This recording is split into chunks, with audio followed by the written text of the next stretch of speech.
एकदम बढ़िया, एकदम मजेदार। तो my name is Sanjeev Pandey और स्वागत है आपका अपने प्यारे से खूबसूरत से चैनल में जेआर कॉलेज में, जो कि पार्ट है जेआर ट्यूटोरियल का। Okay, so we have started the topic. हम लोग ने मैग्नेटिक फील्ड की कहानी स्टार्ट की थी, यस और नो। हम लोग ने ऑलरेडी मैग्नेटिक फील्ड में इसके पहले वाले टॉपिक में अगर तुम देखने जाओ तो हम लोग ने बहुत सारी चीजें देख ली थी। हम लोग ने बायो-सैवर्ट लॉ देख लिया था, हम लोग ने देख लिया था what is the magnetic field due to the straight line conductor. Straight line conductor की वजह से कितना मैग्नेटिक फील्ड आता है वो हम लोग ने ऑलरेडी देख लिया था, यस और नो। यहां पे हम लोग ने कहानी देखा था, that is mu not I by 2 pi R. फिर हम लोग ने देखा था कि भाई अगर दो कंडक्टर है, उस दो कंडक्टर में से करंट पास हो रहा है तो भाई वो अट्रैक्ट होंगे या रिपल होंगे, कितने फोर्स से अट्रैक्ट होंगे, कितने फोर्स से रिपल होंगे। तो we have discuss this formula. हम लोग ने बेहतरीन तरीके से सारा डेरिवेशन समझा था, विद डायरेक्शन समझा था। ओके, ये सब कहानी हम लोग ने खत्म कर दी थी। आज हमको क्या स्टार्ट करना है भाई, आज हमको सेम चीज देखना है। हम लोग बायो-सैवर्ट लॉ कंटिन्यू करेंगे।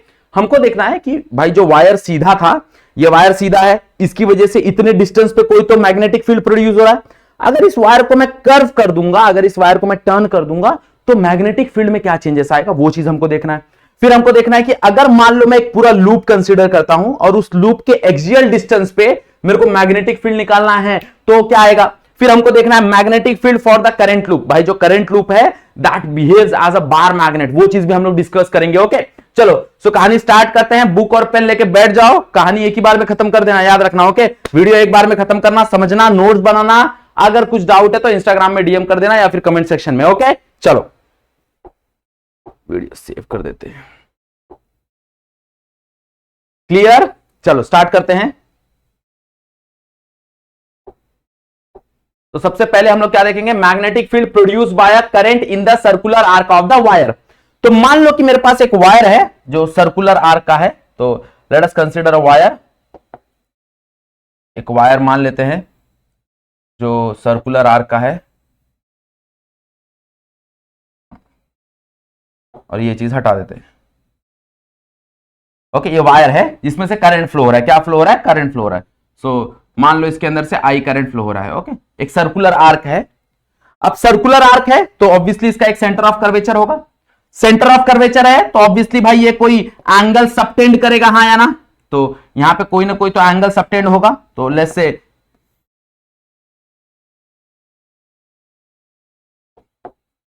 कोई तो एंगल फाई सबटेंड हो रहा है। हम लोग थीटा नहीं देंगे, तुम्हारे बुक में थीटा दिया हुआ है, बट थीटा ऑलरेडी हम लोग अज्यूम करते हैं बायो-सैवर्ट लॉ में। हम लोग जब थीटा देखते हैं ना तो थीटा ऑलरेडी हम लोग यहां पे बायो-सैवर्ट लॉ में अज्यूम कर लेते हैं।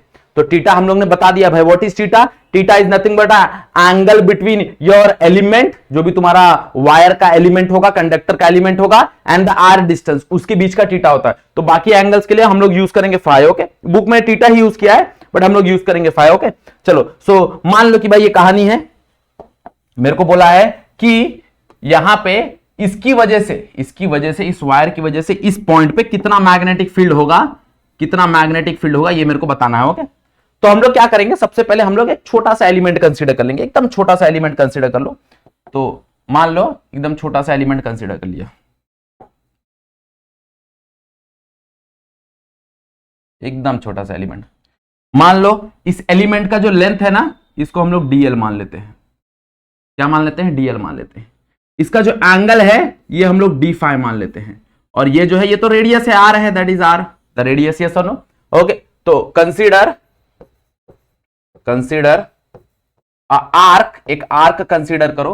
Okay, arc of angle phi, जिसका एंगल क्या है, फाई है, यस और no. Consider arc of angle phi. Okay, जिसके अंदर से करंट फ्लो हो रहा है I. Okay, current flowing I, जिसके अंदर से करंट फ्लो हो रहा है। Okay, current I is flowing through conductor. Clear, चलो अब देखो जरा, अगर हम लोग देखने जाए तो ये रेडियस हो गया और ये डीएल हो गया, मतलब ये आर और डीएल के बीच में जो एंगल है वो 90 है। हियर हम लोग बोल सकते हैं, हियर भाई जो आर है वो परपेंडिकुलर है डीएल से। तो आर अगर परपेंडिकुलर है डीएल से तो साइन 90 हो जाएगा, और साइन 90 क्या होता है, 1। तो बाय यूजिंग बायो-सैवर्ट लॉ, भाई बायो-सैवर्ट लॉ क्या बोलता है, बायो-सैवर्ट लॉ बायो-सैवर्ट लॉ क्या बोलता है? बायो-सैवर्ट लॉ बोलता है कि भाई डीबी जो है वो बराबर होता है mu not by 4 pi I D L sine theta by R का स्क्वायर, बराबर इसके बराबर होता है। बट साइन थीटा यहां पे 90 है, क्योंकि ये वाला जो थीटा है वो ये थीटा नहीं है, ये वाला जो थीटा है that is the theta between R and L. और अगर तुम लोग आर और एल को देखोगे तो यहां पे एक टेंजेंट बनेगा and that tangent is perpendicular to the radius, yes और नो। तो यहां पे देखोगे तो ये कहानी तुम्हारी साइन 90, ये साइन 90 तो ये तुम्हारा साइन 91 हो जाएगा, तो ये 1 हो गया, तो ये कहानी हट गई, यस और नो। ये इतनी कहानी पूरी गायब हो गई and this become R square. Clear? बात समझ आ गया? क्यों साइन 90 गायब हुआ वो समझा गया? That is very important, that is very important. Okay, अब ये डीबी है, ये छोटे एलिमेंट की वजह से, बराबर भाई, छोटे एलिमेंट की वजह से मेरे को पूरे एलिमेंट के लिए निकालना है। पूरे एलिमेंट के लिए मतलब मेरे को फाई एंगल के लिए निकालना है। ओके, पूरे फाई एंगल पे कितना इनका ये होगा। ओके, तो यहां पे अगर हम लोग देखेंगे तो डीएल जो है उसको हम लोग इंटीग्रेट नहीं कर सकते, तो डीएल को मैं लिख सकता हूं भाई DL is nothing but are D theta. Yes और नो, हम लोग ने पढ़ा है आर्क लेंथ किसके बराबर होता है? Radius into angle. तो हम लोग बोल सकते हैं वी नो दैट डीएल बराबर होगा किसके? आर डी थीटा के, हाँ या ना? अब यहां पे डीएल पुट कर दो, जैसे ही तुम डीएल पुट करोगे तुमको क्या मिलेगा? Therefore DB is equals to mu not by 4 pi, ऐसे ही रहेगा, उसके अंदर कोई चेंजेस नहीं, म्यू नॉट बाय 4 पाई वैसे ही रहेगा, जैसा नो। इसके अंदर क्या चेंजेस आएगा? देखो आई बाय आर स्क्वायर, तो आई बाय आर स्क्वायर, इसको थोड़ा साइड में कर देते हैं। चलो बेटा तुम साइड में आ जाओ थोड़ा सा। ओके चलो, अब डीएल की जगह अपन क्या डाल सकते हैं? आर डी थीटा, तो यहां पे डाल दो आर डी थीटा, हाँ या ना? देखो एक आर कैंसिल हो जाएगा, तो एक आर और एक आर कैंसिल, उड़ गया। क्या बचा देखो जरा, तो DB is equals to mu not by 4 pi, यहां पे क्या है? That is I by R D theta, हाँ ना? ओके, और डी थीटा नहीं, वो D5 है, तो यहां पे 5 लिखना, D5 हम लोग ने कंसिडर किया। Okay, D5 not D theta, तो D5। क्लियर? अब ध्यान से देखो, ये छोटे एलिमेंट के लिए है, तो अगर मेरे को बड़े के लिए निकालना है तो क्या करना पड़ेगा? इंटीग्रेट करना पड़ेगा। तो इसको अगर मैं इंटीग्रेट करूंगा डीबी इज इक्वल्स टू, यहां पे इंटीग्रेट करूंगा, देखो म्यू नॉट बाहर आ जाएगा, 4 पाई बाहर आ जाएगा, आई कांस्टेंट बाहर आ जाएगा, रेडियस भी तो कांस्टेंट रहेगा ना भाई, हर जगह इसका रेडियस क्या रहेगा? सेम रहेगा, तो रेडियस भी बाहर आ जाएगा। तो इंटीग्रेशन के अंदर क्या ही बचेगा? D5, इसका इंटीग्रेशन हो जाएगा B mu not by 4 pi I by R pi. This is the magnetic field due to an arc. Okay, this is the magnetic field due to the arc. इतना magnetic field बनेगा किसकी वजह से? Arc की वजह से, ये arc की वजह से, जिसका एंगल कितना है? जिसका एंगल फाई है, जिसका एंगल कितना है? फाई है। Okay, clear? बात समझ आएगी? इसका एंगल कितना है? फाई एंगल है इसका। ओके, अब मान लो कि अगर किसी ने लूप को पूरा कर दिया, मान लो किसी ने लूप को पूरा कर दिया, लूप को पूरा कर दिया मतलब भाई यहां पे एक सर्कल बना दिया, सर्कुलर आर्क बना दिया। तो सर्कुलर आर्क के लिए कहानी क्या बनेगी? देखो जरा, फॉर सर्कुलर आर्क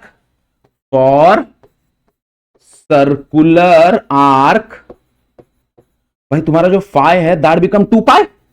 भाई जाहिर सी बात है ना, जो तुम्हारा सर्कुलर आर्क होगा उसके लिए जो एंगल होगा that become 2 pi.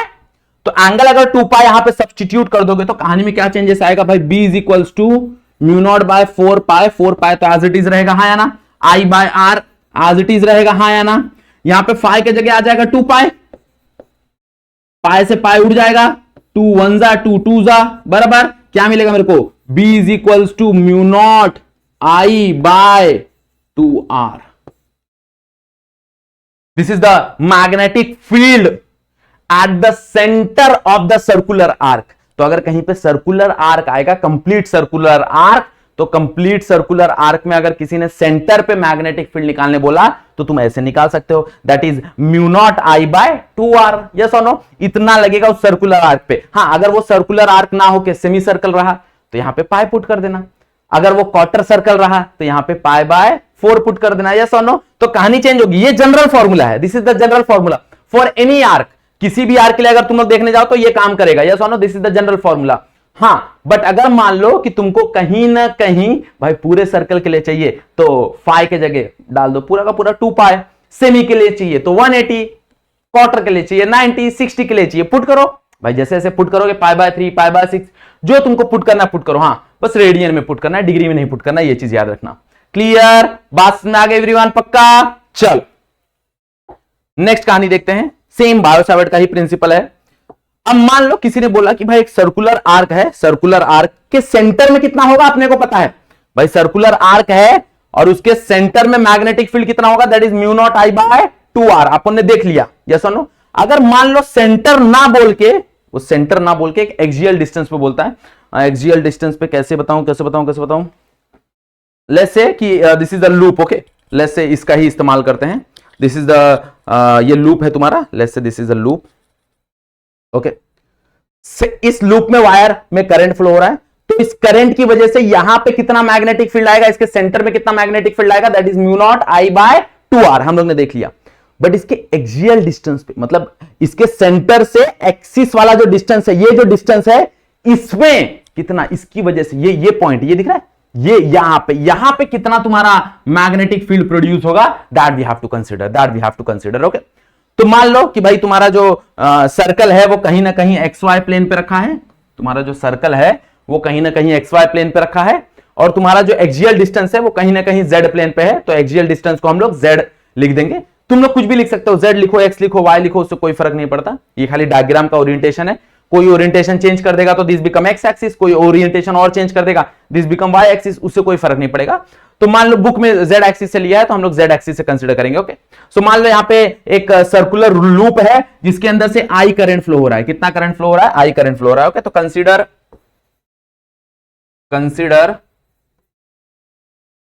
A circular loop in which I current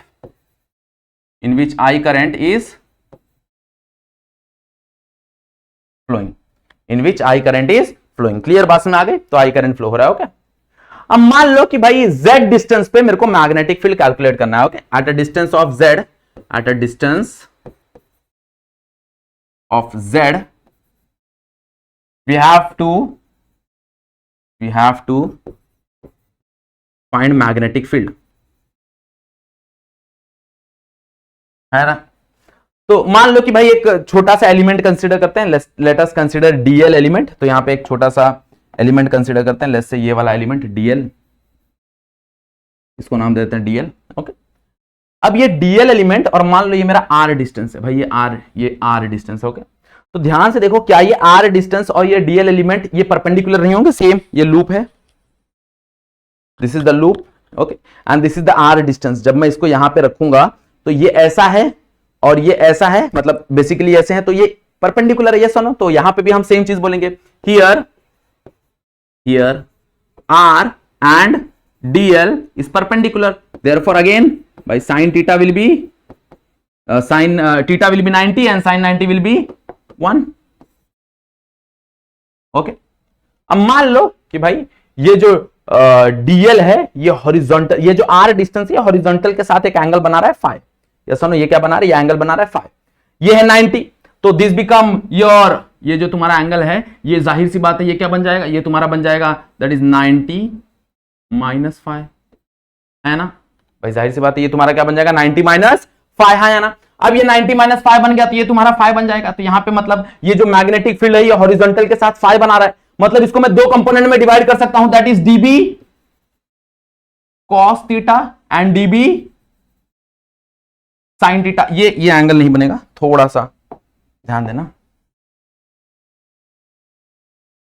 ये एंगल बनेगा, क्योंकि देखो ना ये 90 माइनस आई है, ये पूरा का पूरा परपेंडिकुलर है, तो भाई ये क्या हो जाएगा, ये हो जाएगा मेरा फाइ। अब ये फाइ है तो ये हो जाएगा मेरा 90 माइनस फाइ, और ये क्या बनेगा, ये बनेगा मेरा फाइ। तो ये this is the phi, okay. So ये फाइ है, अब ये हो जाएगा मेरा dB cos phi and this is dB sin phi, not theta, sin phi. Theta मैं क्यों नहीं ले रहा हूं, मैंने बताया क्योंकि ऑलरेडी हम लोग ने वो बायो-सैवर्ट लॉ में एंगल बता दिया है कि that theta is specially for your R and DL, तो हम लोग बाकी चीजों के लिए फाइ इस्तेमाल करेंगे, ओके। चल बहुत बढ़िया। अब ध्यान से देखो, यहां पे एक एलिमेंट है उसकी वजह से इतना आया, वैसे ही सेम चीज अगर हम लोग देखने जाएं तो यहां पे एलिमेंट है, यहां पे भी एलिमेंट हो सकता है, तो इसका भी दो कंपोनेंट आएगा, एक कंपोनेंट हो जाएगा डीबी साइन थीटा और एक कंपोनेंट हो जाएगा डीबी कॉस थीटा। तो भाई इस तरफ तुम्हारा डीबी साइन थीटा आएगा, ऊपर की तरफ डीबी कॉस थीटा, ऐसी पूरे लूप की वजह से आएगा।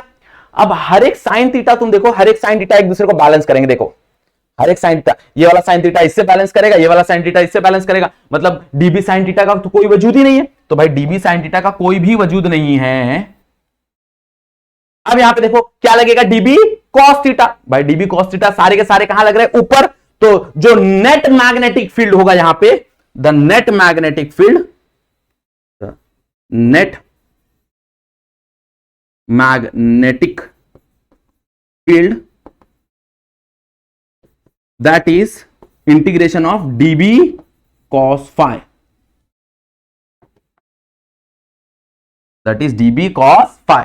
ओके, वो सिर्फ dB नहीं होगा, वो dB cos phi होगा, क्योंकि dB साइन क्या हो रहा है, उसमें से जो एक कंपोनेंट है वो एक दूसरे को बैलेंस कर रहे हैं, एक दूसरे को खा रहे हैं। तो जो तुम्हारा नेट मैग्नेटिक फील्ड होगा वो dB cos phi होगा। अब व्हाट इज dB? भाई dB का वैल्यू हमको पता है, इसके पहले वाले एक स्टेप ऐड कर देना, बायो-सावर्ट लॉ वाला। तो अपने को यहां पे ऐड करना पड़ेगा by Biot Savart law, that is dB is equals to mu not by 4 पाई IDL बाय R का स्क्वायर। ये अपने को ऐड करना पड़ेगा बराबर, क्योंकि ऑलरेडी साइन थीटा यहां पे आएगा नहीं, क्योंकि साइन 91 हो गया है। तो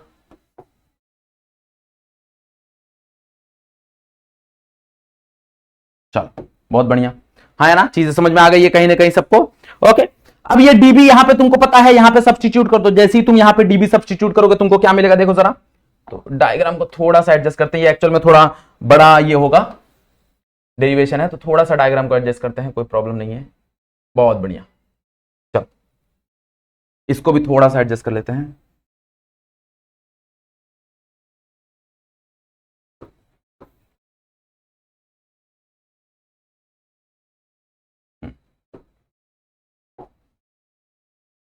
ओके, अब ये डीबी यहां पे पुट करो तो क्या मिलेगा तुमको, that is B is equals to integration of mu not by तुम्हारा 4 पाई IDL डिवाइड में आ जाएगा तुम्हारा क्या हो जाएगा, दैट इज R स्क्वायर, है ना, और साथ में cos phi, साथ में cos phi बराबर।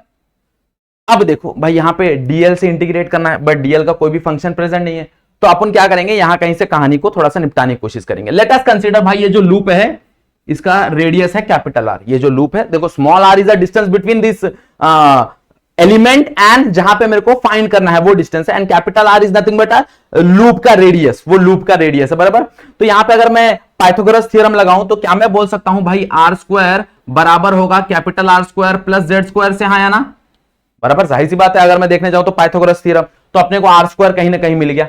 cos phi देखो, यहां से अगर cos phi देखने जाओगे तो cos phi किसके बराबर होगा, देखो जरा भाई, cos phi बराबर होगा that is adjacent by R, तो that is capital R by Z, है ना, sorry capital R by R small r बराबर।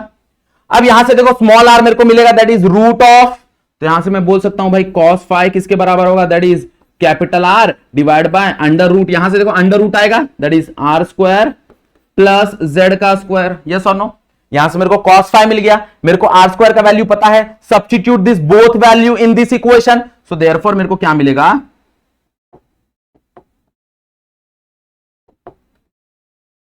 मेरे को क्या मिलेगा, therefore B is equals to integration mu naught वैसी रहेगा, 4 पाई वैसी रहेगा बराबर, I वैसी रहेगा, DL वैसी रहेगा, नीचे जो R स्क्वायर है उसके जगह क्या आ जाएगा, उसके जगह आ जाएगा R स्क्वायर प्लस Z का स्क्वायर बराबर, हाँ या ना, बराबर। What is cos phi, cos phi के जगह आ जाएगा तुम्हारा R डिवाइड बाय, इसको मैं लिख सकता हूं R square plus Z square का हाफ, क्योंकि रूट है ना, तो रूट को हम लोग हाफ लिख सकते हैं बराबर। अब इसका पावर 1 है, इसका पावर हाफ है, 1 प्लस हाफ करेंगे 3/2 आ जाएगा। तो नेक्स्ट स्टेप में देखो जरा, तो अपन बोल सकते हैं कि भाई therefore B is equals to integration of mu not by 4 pi, okay, mu not by 4 pi, IDL वैसी रहेगा, R वैसी रहेगा, तो यहां पे आ जाएगा IDL आई डीएल वैसी रहेगा, आर वैसी रहेगा, होल डिवाइड में क्या हो जाएगा, capital R square plus Z का स्क्वायर होल 3/2, हाँ या ना, बराबर। अब देखो सारा का सारा चीज कांस्टेंट है, देखो म्यू नॉट कांस्टेंट है बाहर आ गया, 4 पाई कांस्टेंट बाहर आ गया, आई कांस्टेंट बाहर आ गया। भाई रेडियस तो लूप का कांस्टेंट रहेगा, वो जो लूप है उसका जो रेडियस है वो तो कांस्टेंट रहेगा, बाहर आ जाएगा। यहां पे भी आर और जेड भी कांस्टेंट रहेंगे। भाई एक बार वो डिस्टेंस फिक्स हो गया तो वो डिस्टेंस भी कांस्टेंट रहेगा। तो भाई R square plus Z square का होल 3/2 ये भी कांस्टेंट रहेगा, हाँ या ना। अब बचेगा क्या, इंटीग्रेशन ऑफ डीएल। अब ध्यान से देखो भाई, ये डीएल को अगर मैं इंटीग्रेट करूंगा तो ये DL DL DL DL DL DL DL क्या बनेगा, ये लूप का सर्कमफेरेंस बनेगा कि नहीं बनेगा। भाई ये लूप का सर्कमफेरेंस कहीं ना कहीं बन रहा है ना, तो यहां पे मैं बोल सकता हूं कि भाई जब इस डीएल को मैं इंटीग्रेट करूंगा तो मेरे को क्या मिलेगा, मेरे को मिलेगा mu not I R by 4 pi in bracket R square plus Z square का 3/2, हाँ या ना। और इसको इंटीग्रेट करने पे क्या मिलेगा मेरे को मिलेगा 2 पाई आर, बराबर। देखो जरा भाई, पाई से पाई गेट कैंसल, हाँ या ना, पाई से पाई गेट कैंसल, 2 1 जा 2 2 जा गेट कैंसल, क्या मिलेगा, that is mu not I R and R that become R square divide by 2, यहां पे हो जाएगा that is R square plus Z square का 3/2। तो ये आ गया तुम्हारा net magnetic field due to a circular loop at axial distance x, और सॉरी एक्सियल डिस्टेंस z। तो z के एक्सियल डिस्टेंस पर अगर मुझे कोई पूछेगा तो इतना मैग्नेटिक फील्ड लगेगा, कितना लगेगा, इतना मैग्नेटिक फील्ड लगेगा। अब यहां से भी तुम सेंटर का फॉर्मूला निकाल सकते हो। देखो ऑलरेडी तुमने सेंटर का फॉर्मूला यहां से निकाला हुआ है, ऑलरेडी यहां पे तुम्हारे पास सेंटर का फॉर्मूला है फॉर सर्कुलर आर्क, तुम्हारे पास सारी कहानी है, that is mu not I by 2r। But यहां से भी तुम निकाल सकते हो अगर तुम देखने जाओ तो। देखो जरा ध्यान से, ओके। अगर मैं तुमको बोलूं सेंटर पे निकालो तो सेंटर पे क्या ये डिस्टेंस है, ये पॉइंट जो है वो यहां शिफ्ट हो जाएगा। जैसे ही ये वाला पॉइंट यहां शिफ्ट हो जाएगा भाई दिस z बिकम 0। भाई यहां पे निकालना है बट मेरे को किसी ने बोल दिया सेंटर पे निकालना, तो ये वाला पॉइंट यहां पे शिफ्ट हो जाएगा, सो दैट बिकम 0, यस और नो। भाई दैट z बिकम 0, वो z क्या हो जाएगा, 0 हो जाएगा। तो जाहिर सी बात है अगर मैं z को 0 कर दूंगा तो मेरे को क्या मिलेगा यहां पे, तो फॉर सेंटर, अगर मेरे को किसी ने पूछ लिया centre of circular loop, for centre of circular loop, तो z क्या हो गया, z हो गया 0। अब जैसे ही z 0 पुट कर दूंगा क्या मिलेगा, देखो जरा, that is b is equals to mu not I by R square divide by 2 in bracket R square plus z तो 0 हो गया, तो ये हो जाएगा 0 का स्क्वायर 3/2, हाँ या ना। 0 का स्क्वायर मेरे ख्याल से 0 ही होगा, तो ये सारी चीजें हट जाएंगी, हाँ या ना। और ये यहां पे आ जाएगा 3/2, तो यहां से स्क्वायर और रूट कैंसल, क्या बचेगा, that is mu not I by R square divide by R cube, और नीचे 2 है, बराबर। देखो आर स्क्वायर और क्यूब कैंसल, क्या मिलेगा, b is equals to mu not I by 2r। कहानी वही मिली, कहानी वही मिली। भाई यहां पे भी mu naught I by 2r मिला और यहां पे भी तुमको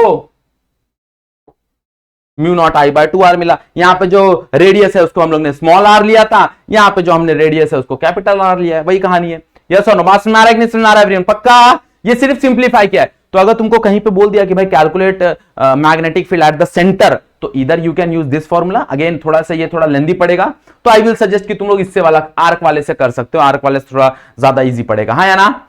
समझ में आ गई कहानी, क्लियर एवरीवन। चलो next is your magnetic lines for a current loop. Okay, तो भाई तुम्हारा मैग्नेटिक लाइन एक करंट लूप के लिए देखना है, तो let us consider a current loop. सबसे पहले एक करंट लूप को कंसीडर करते हैं। तो एक लूप हो गया, थोड़ा सा अच्छा लूप बना देते हैं, ठीक है, ये लूप बन गया। और मान लो कि भाई इसके अंदर से कोई करंट फ्लो हो रहा है आई, बराबर। अब देखते हैं इसके लिए मैग्नेटिक फील्ड लाइंस कैसे काम करती हैं। तो भाई लगाओ थंब रूल, इस तरफ करंट जा रहा है तो इसको ऐसे पकड़ेंगे, तो अंदर से बाहर की तरफ सेम, इससे मैं बताता हूं, ये तुम्हारा लूप बन गया। ओके, तो ऐसे ऐसे पकड़ेंगे तो देखो ऐसे बन रहा है, ऐसे मतलब अंदर से बाहर की तरफ। यहां पे अगर हम लोग करंट देखेंगे तो ऐसे जा रहा है, तो देखो यहां पे अगर हम लोग पकड़ेंगे तो अंदर से बाहर की तरफ। ओके, यहां पे भी सेम चीज, करंट ऐसे जा रहा है तो ऐसे पकड़ेंगे तो देखो अंदर से बाहर की तरफ। यहां पे करंट नीचे आ रहा है, जब नीचे आ रहा है तो अगर मैं थंब का डायरेक्शन को मैच करूंगा तो ऐसे, मतलब सारे करंट अंदर से बाहर की तरफ जा रहे हैं, मतलब कहीं ना कहीं तुम्हारा जो मैग्नेटिक फील्ड लाइंस का डायरेक्शन होगा वो ऐसा ऐसा होगा, और सेंटर वाला स्ट्रेट होगा। यस और नो? सेंटर वाला क्या होगा? स्ट्रेट होगा। ओके, और अगर जितना मैं वायर के पास आते जाऊंगा उतना मेरे को सर्कुलर लूप क्लोज होता हुआ दिखेगा। जितना मैं वायर के पास आते जाऊं उतना सर्कुलर लूप क्या होता जाएगा? क्लोज होता हुआ दिखेगा। तो देखो दिस इज द डायरेक्शन भाई, अंदर से बाहर की तरफ। हाँ, अंदर से बाहर की तरफ।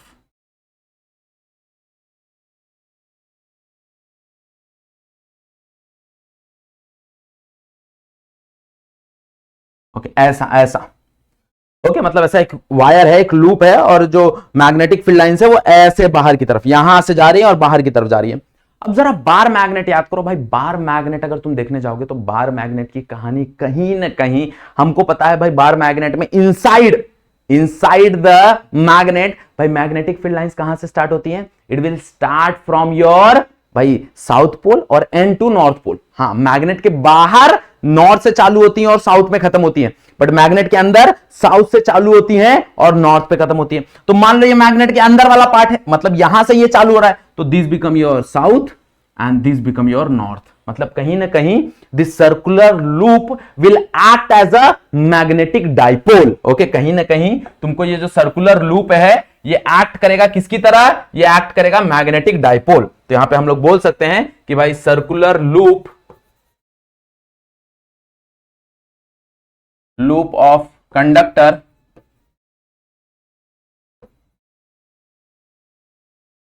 Carrying current. Okay, carrying circular loop of conductor carrying current, circular loop of conductor carrying current I will act as magnetic dipole, same as bar magnet, okay. अब देखो भाई, अगर वो बार मैग्नेट की तरह बिहेव करेगा तो जाहिर सी बात है इसके पास डाइपोल रहेंगे, मैग्नेटिक डाइपोल रहेंगे। मैग्नेटिक डाइपोल रहेंगे तो कहानी कैसे बदलेगी? देखो जरा थोड़ा, तो भाई फॉर्मूला याद करो। वी नो दैट,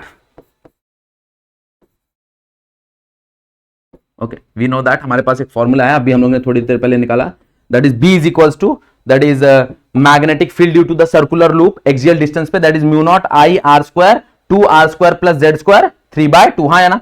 तो यही कहानी है यहां पे, देखो जरा, that is mu not I R square by 2 in bracket R square plus Z square whole 3/2। हाँ है ना? ओके, अब अगर मैं ऐसा मानूं कि भाई ये जो लूप है ये बहुत छोटा है, और भाई तुम्हारा जो डिस्टेंस है वो बहुत ज्यादा है, मतलब रेडियस बहुत छोटा है, और z वाला जो डिस्टेंस है वो बहुत ज्यादा है, मतलब here z is much greater than r।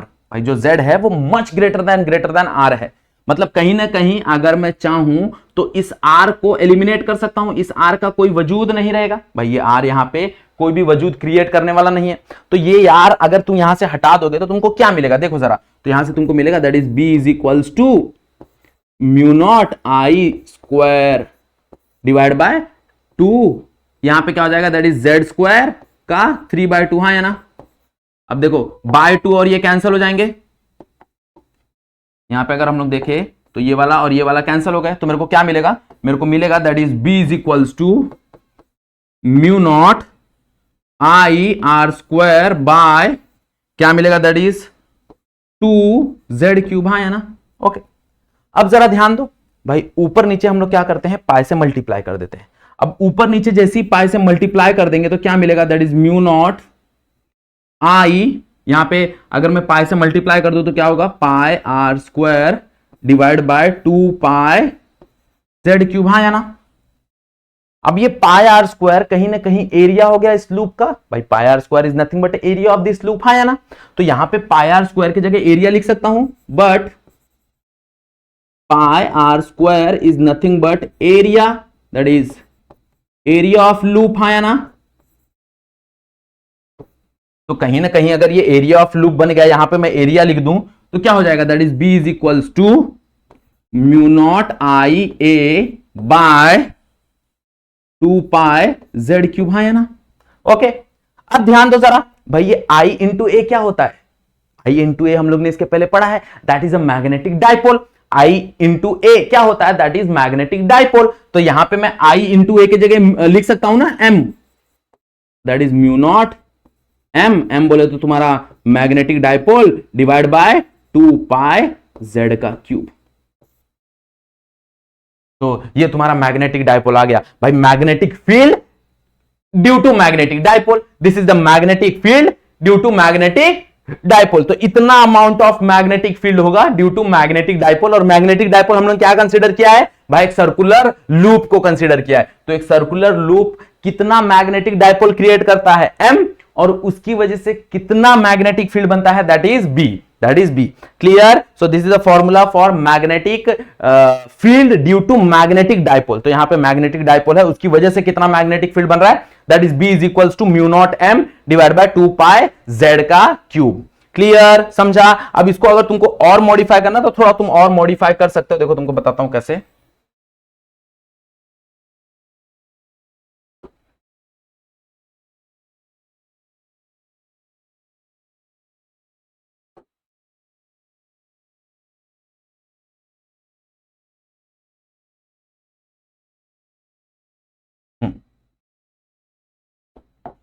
यहां पे देखो 2 और 2 से मल्टीप्लाई कर दो तो that become b is equals to mu not by 4 pi, भाई नीचे क्या होगा 2 से मल्टीप्लाई होगा तो 2 का 4 हो जाएगा और यहां पे 2m आ जाएगा डिवाइड बाय z का क्यूब।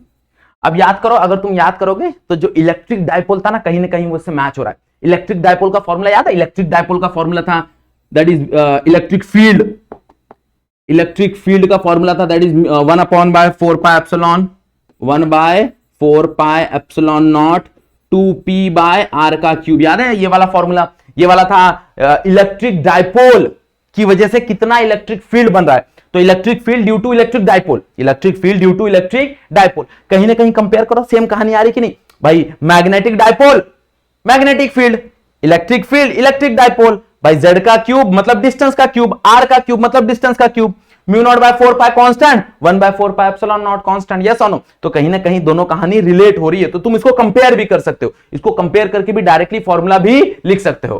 क्लियर? बात में आ रही है? नहीं तो ये फॉर्मूला अगर तुम याद रखोगे, ये और ये फॉर्मूला सेम ही है, अलग नहीं है, वो कंपेयर करना था इसलिए मैंने बताया। देखो यहां पे 2 लिखा है, यहां पे 2 से मल्टीप्लाई किया तो इसलिए दैट बिकम 4। तो ये और ये फॉर्मूला सेम है, बस वो कंपेयर करना था इसलिए मैंने 2 से मल्टीप्लाई डिवाइड किया। क्लियर? समझ में आ गया? तो तुम लोग ये फॉर्मूला याद रखोगे तो भी इनफ है, कोई प्रॉब्लम नहीं है। क्लियर? समझ में आ गया एवरीवन? पक्का कहानी समझ में आ गई भाई, कैसे जो लूप है that behaves as a magnetic dipole, कैसे नॉर्थ पोल बनता है, कैसे साउथ पोल बनता है, ये सब समझ में आ गया? चलो बहुत बढ़िया। Okay, so here we have completed your Biot Savart law. Biot Savart law पे जितना भी टॉपिक था वो हमने खत्म कर दिया। नेक्स्ट लेक्चर में we will start with Ampere law, again one of the most important law. मैंने तुमको स्टार्टिंग में बता दिया था कि भाई बायो-सेवर्ट लॉ और एम्पियर लॉ ये दोनों टॉपिक हम लोग कवर करेंगे। ओके, तो आज हम लोग ने बायो-सेवर्ट लॉ खत्म कर दिया। नेक्स्ट लेक्चर में we will start with Ampere law और ट्राई करेंगे हम लोग नेक्स्ट लेक्चर में एम्पियर लॉ भी खत्म कर दे। ओके, तो फिर ये जो तुम्हारा टॉपिक है ये खत्म हो जाएगा। क्लियर? बात समझ में आ गई? चलो सो भाई अपना नोट्स बना लो फटाफट, कुछ डाउट है तो इंस्टाग्राम में डीएम कर दो और पढ़ना चालू कर दो, क्योंकि तुमको पता है एग्जाम बहुत पास आ चुका है। ओके, तो आप टाइम वेस्ट मत करो। क्लियर? बात में आ गया एवरीवन? चलो सो अगर वीडियो यहां तक देखा है तो वीडियो को लाइक करना है, चैनल पे फर्स्ट टाइम आए तो चैनल को सब्सक्राइब जरूर कर लेना। ओके, और कुछ डाउट है तो इंस्टाग्राम पे डीएम कर दो या फिर कमेंट सेक्शन में बता दो। कमेंट सेक्शन में ढूंढना थोड़ा सा मुश्किल हो जाता है तो तुम वहां पे डीएम कर सकते हो, पूछ सकते हो, कोई इशू नहीं है। ओके, चलो सो आज का वीडियो यहीं पे एंड करते हैं। आज के लिए बस इतना ही। That's it for today. Thank you so much everyone.